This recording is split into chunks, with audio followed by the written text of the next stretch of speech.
Hello dear students, welcome in science class. So students, in previous session we have discussed about the transportation in animals or human beings. Okay, we have discussed about the heart, working of heart, double circulation, blood vessels and lymph. Up to this we have finished. Okay, now in today's session we will discuss about the transportation in plants. Now how the things move or transported in plants. So before that I would like to share the learning outcomes that you are going to fulfill after understanding the topic. Okay, identify this. You will be able to identify the need of different transport system in plants as compared to animals, or distinguish between root pressure and transpirational pull. Explain the transport of food in plants through phloem after completing the topic. Okay. Now we have studied in nutrition in plants that the plants, they are preparing their food with the help of photosynthesis, so that they need some raw materials, carbon dioxide, water, minerals. Okay, carbon dioxide they will get from where? From the air, through stomata. Okay, the gaseous exchange takes place through stomata. Now what about the water and other minerals? They are taking these water and minerals from the soil. Okay, those cells, they will take the water or minerals from the that are in immediate contact with the soil. Now that water they have to transport it to till leaves where the chlorophyll is there, or where they will do, yes, where they will do photosynthesis. Okay, but if the size of the plant is small, that means the distance is less. Okay, then easily the water and minerals they will reaches up to the leaves. But if this distance is more, if the height of the plant is more, if the plant is taller, then by the process of diffusion it is not sufficient to transport that raw materials or water and minerals from the roots or from the soil by the roots to the leaves. Okay, so that there is a need of proper transport system in plants. In plants, the transport system is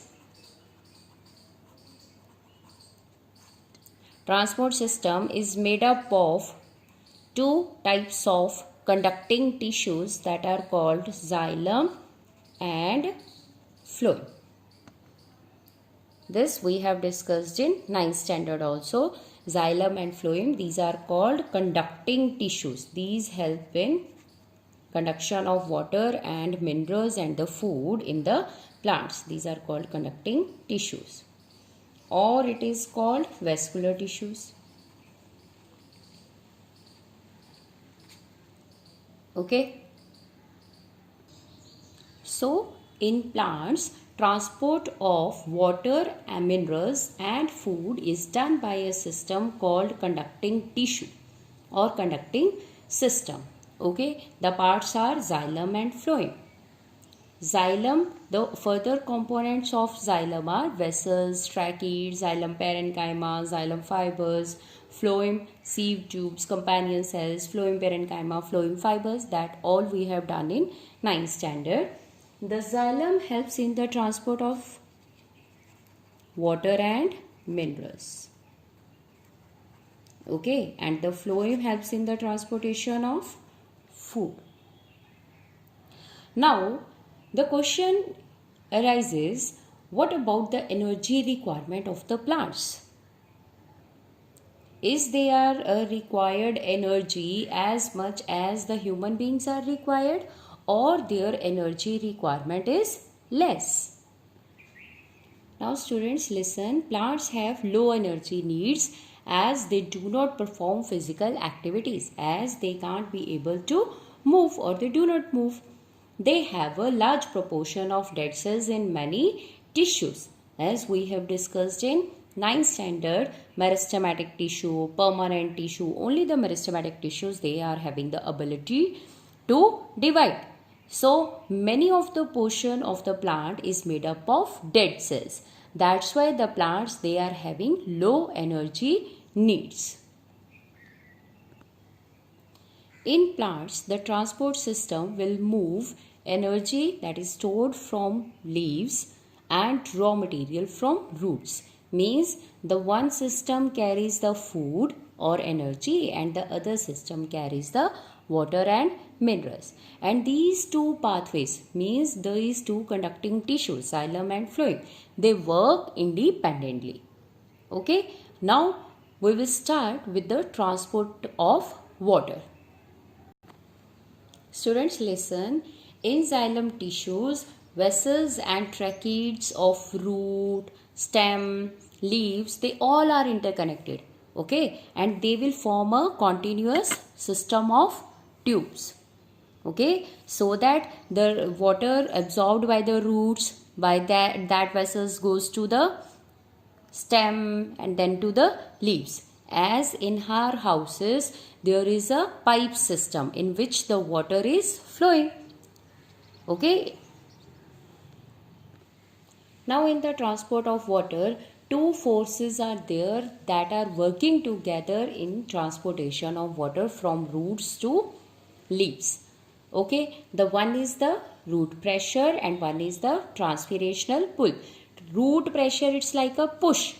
It pushes the water, okay, to move forward. And pull, it pulls the water, okay, upward. It pulls the water upward. Understood? Now we will understand how these two forces work together. Now what happens? Assume that these are the cells of xylem tissues. Okay? And these are present in the roots. And this will goes to the stem, cells of xylem tissue of stem. Now these cells of roots, these are in direct contact with the soil. Okay, this is the soil. They are in direct contact with the soil. Now what happens? Listen carefully, students. What happens? At the first, as we all are knowing that in the soil, minerals are there. Okay, water is also there, as we are giving water in the soil. So what happens? First, there is the movement of ions from soil into the cell. First, there is the movement of ions into the cell. And as we all are knowing, for the movement of water, what is required? There would be a difference in the concentration of water in the cell and in the surrounding medium. Okay, so what happens? बेटे सुनो ध्यान से, सबसे पहले अंदर कौन जाएगा? Ions जाएंगे, तो उसकी वजह से it will create a concentration difference. Okay, now due to this concentration difference, in the cell the amount of water is less and in the surrounding amount of water is more. So due to this difference, now the water will move from its high concentration to low concentration, as we have studied in osmosis. Okay, in this way the first cell will take up the water and then it moves to the next. Now in this cell the water is more and in the next water is less, so it will move from high concentration to low. So इस तरह से बेटे water जो है वो इन vessels में properly जो है वो एक ट्यूब सिस्टम में जो है वो फ्लो करता जाता है. Okay, I am repeating it again. The cells of xylem that are in direct contact with the soil, first they take up the ions and create a concentration difference. To remove this difference, the water will move from high concentration to low concentration. So by this there is a steady movement of water into the root xylem from soil that creates a column of water pushing it upward. Okay तो इस तरह से एक channel बन जाता है ना, ठीक है, स्ट्रीम ऑफ वाटर बन जाती है जो फिर ऊपर मूवमेंट वाटर की होती जाती है आगे आगे आगे. Okay and it will push the water further, ये फॉरवर्ड उसको मूव करवाता है. That's why it is called a root pressure. इसको आप रूट प्रेशर कहते हैं and it's a push. Now अब अकेली यही फोर्स तो सफिशिएंट नहीं है ना टू पुश द वाटर और to transport the water from roots to high leaves. Okay, different branches. Now there is the another force, that is the transpirational pull, जो ऊपर से लग रही है और पानी को ऊपर खींच रही है. Okay, now what is this transpirational pull?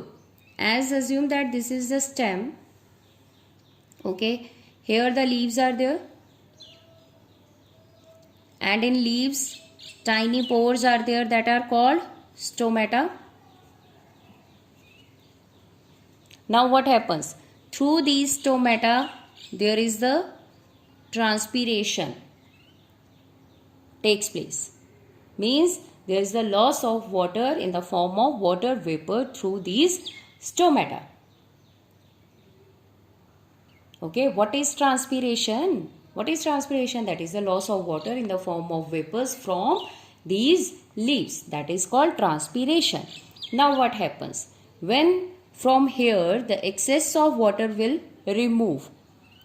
Now here the concentration of water is less, or you can say there is no water. So now here the suction is created. When the water transpires, जब बेटे यहाँ से पानी वो transpiration हो जाती है, it will creates a suction and that will push the water upward. Okay, here the you assume that कि यहाँ पे xylem वो tissues present है और जैसे ही यहाँ से पानी निकल जाता है it will creates a suction. Okay, जो एकदम से पानी को फिर ऊपर खींच लेता है. That is the transpirational pull. Okay, as water transpires from the leaves, that creates a suction pulls, helps in upward movement of water and this is called transpirational pull. Root pressure नीचे से पानी को धक्का लगा रहा है, ट्रांसपिरेशनल पुल ऊपर से खींच रहा है. Okay, now in this way या due to these two forces the water is transported in plants. Now we will discuss about the transpiration, as this is the loss of water, okay, from leaves or aerial parts of the plants. Now what are the advantages of this transpiration? Advantages of transpiration. Okay, first one, it helps in absorption of water. Absorption and upward movement of water.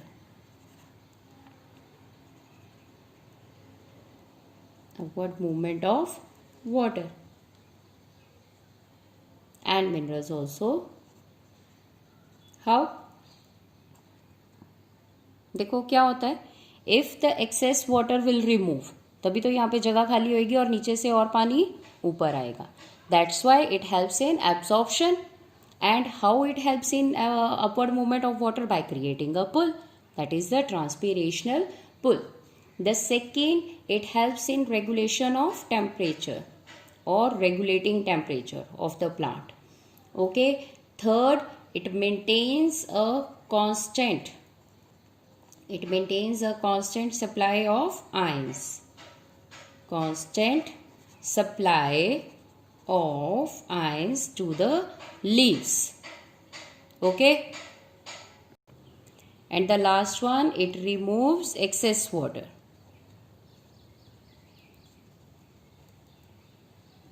So this is all about the root pressure, transpiration and transpirational pull.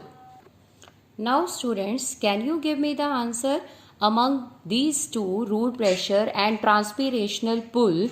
which is the main driving force during the daytime and nighttime?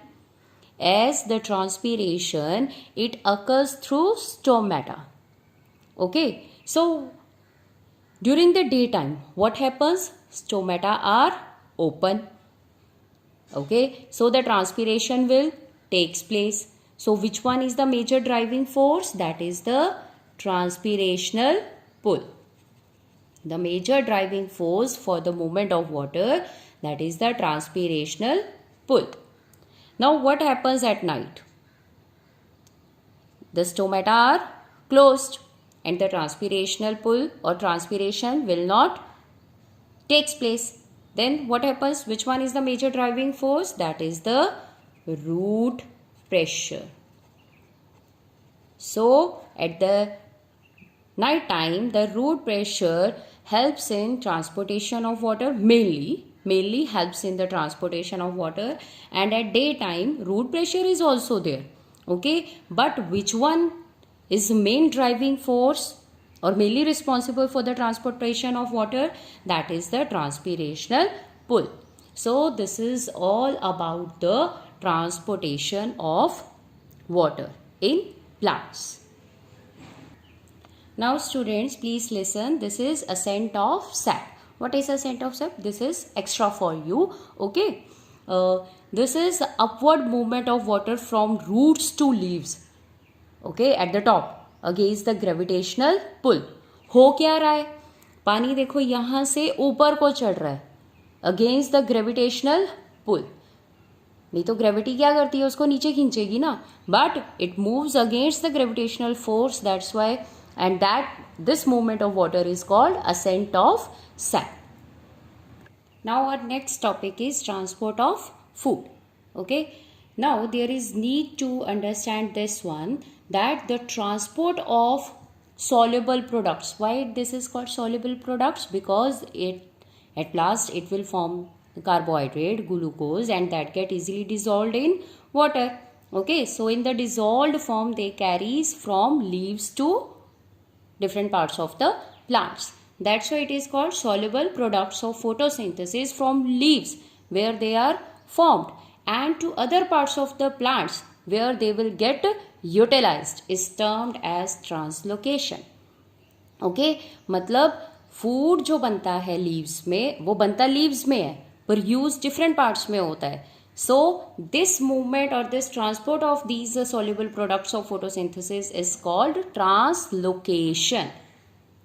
Okay, now it occurs through phloem. It also transports, along with this product of photosynthesis, it also transports amino acids and other substances like hormones to storage organs of where it is required, roots, fruits, seeds and growing organs. Okay, now we will do the mechanism of translocation of food. Now what is the mechanism of translocation of food? Students, listen carefully. The translocation in phloem is mainly achieved by utilizing energy. The transport of water is done by physical forces. Okay, there is no utilization of energy. They are not utilizing any energy, but here it takes place with the help of utilizing energy. Okay, now what happens? At the first, materials like sucrose, means sugar, it is a type of sugar, transfer through ATP. Okay, सबसे पहले कौन अंदर आ जाता है? Sugar अंदर आ जाती है by utilizing energy, which increases the osmotic pressure of the tissue, causing water to move into it. Here the pressure difference or concentration difference will create solute and solvent. Okay, inside the water amount will be less and outside the water is more. So now what happens? The water is moved from high concentration to low concentration, and here it will get dissolved the sugar. Okay, पानी में क्या हो जाती है? Sugar dissolve हो जाती है. Now what happens? Now this pressure then moves the material into the phloem to tissues with less pressure. तो इस तरह से फ्लोएम में क्या होता है? मटेरियल्स जो हैं वो फ्लोएम टिश्यू से फ्लोएम के जरिए जहाँ ज़्यादा प्रेशर है वहाँ से वो लेस प्रेशर की तरफ को मूव करते हैं, from high pressure to low pressure. Okay, and this allows flowing to move materials according to the plant's needs. ऐसे नहीं है कि वो एक ही डायरेक्शन में फूड मूव करता है. Where the requirement of the food is more, there it will transport the food. For example, in spring season, what happens? The sugar stored in roots or stem tissues would be transported to the growing buds which need more energy to grow. तो जहाँ जहाँ food store करके रखा है वहाँ से food जो है जहाँ जहाँ उसकी ज़्यादा रिक्वायरमेंट है वहाँ तक वो पहुँचा दिया जाता है. So in this way the transportation और translocation of food takes place in plants. Okay, this is the active process. Why it is called active? Because it takes place with the help of energy, utilizing energy. And the transport of water, that is the passive process. Why passive? Only the physical forces are required. Okay, in water, the movement of water that takes place in one direction only. It goes upward only. Okay, that is unidirectional, but it is not unidirectional. It is bidirectional और multi directional. जहाँ जहाँ requirement है वहाँ वहाँ food जो है वो transport हो जाता है. Okay, so this is all about the transportation of water and food in plants. Okay, so what happens? First there is the movement of the cell will take sugar with the help of energy. ठीक है, फिर जिसकी वजह से क्या होगा, water tissue के अंदर आएगा and it will create a concentration difference or pressure difference, and then this soluble products or this sugar get dissolved in water and it will move from high pressure to low pressure. So in this way, अब देखो ना जहाँ requirement होएगी, अब जहाँ से food भेजना है ना, फॉर एग्जांपल रूट्स से ही फूड भेजना है अब आपको, तो क्या होगा, सबसे पहले एनर्जी के साथ आपको फ्लोइम में फूड भेजना पड़ेगा कि फूड ट्रांसपोर्ट करना है यहाँ से अब आगे. तो जैसे ही रूट के सेल्स से फ्लोइम में फूड जाएगा और वो पानी की मूवमेंट होएगी फिर वहाँ पे due to the concentration difference, तो एकदम से वो डिजॉल्व होके जो है वो फिर high pressure to low pressure जाना शुरू हो जाएगा. ओके, फिर in the growing birds the pressure is less. Okay students, so this is all about the today's session, and tomorrow we will discuss about the in the next session we will discuss about excretion. Thank you.